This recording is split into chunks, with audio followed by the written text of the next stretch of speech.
बिस्मिल्लाह रहमान रहीम। दोस्तों, ॿीहर मुंहिंजो अॼु लाइव अचण जो मक़सदु इहो आहे त सिंध हाई कोर्ट ऐं उन जे मातहत लोअर कोर्ट्स उते जेके बि मुलाज़िम आहिनि उन्हनि जो बि इहो ई मसइलो आहे पेंशन ऐं रिफॉर्म्स में उन्हनि खे बि वॾो लास पइजी वियो आहे। उनखां अलावा CM हाउस जा मुलाज़िम, गवर्नर हाउस जा मुलाज़िम, सिंध सेक्रेटरीट जा सभई मुलाज़िम उन्हनि खे बि वॾो कट लॻी वियो आहे। इहे सभु छो ख़ामोश आहिनि? तव्हां बि उथो, असां सां गॾिजो, मुतहद थियो। उन खां पोइ सेनवा जेका सेक्रेटरीट में एसोसिएशन आहे उहा बि ख़ामोश वेठी आहे।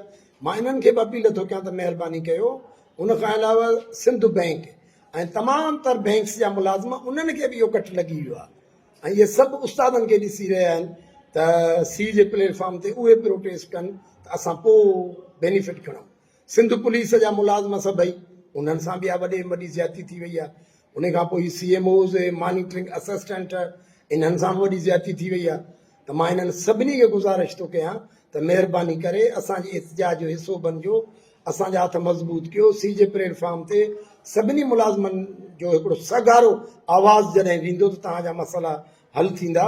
ऐं इन खां सवाइ मां सी जे प्लेटफॉर्म ते जेतिरियूं बि तंज़ीमूं आहिनि उन्हनि सभिनी जे लीडर्स खे गुज़ारिश थो कयां त पंहिंजी ID ते वञो ऐं पंहिंजो हिकिड़ो लाइव मैसेज पंहिंजी तंज़ीम जे पंहिंजे मेंबर्स लाइ रखो त उहे इन सभिनी प्रोटेस्ट जे सभई जेके स्टेप आहिनि उन्हनि खे कामयाबु कनि।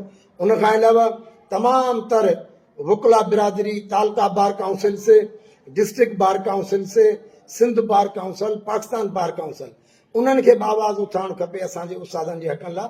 हर वकील जे घर हुनजो या फादर उस्ताद हूंदो, मदर टीचर हूंदसि, भेण टीचर हूंदसि या भाउ टीचर हूंदो।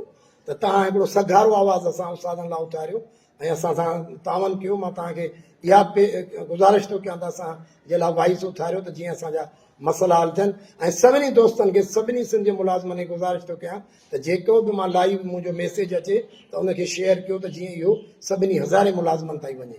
तव्हांजी वॾी महिरबानी।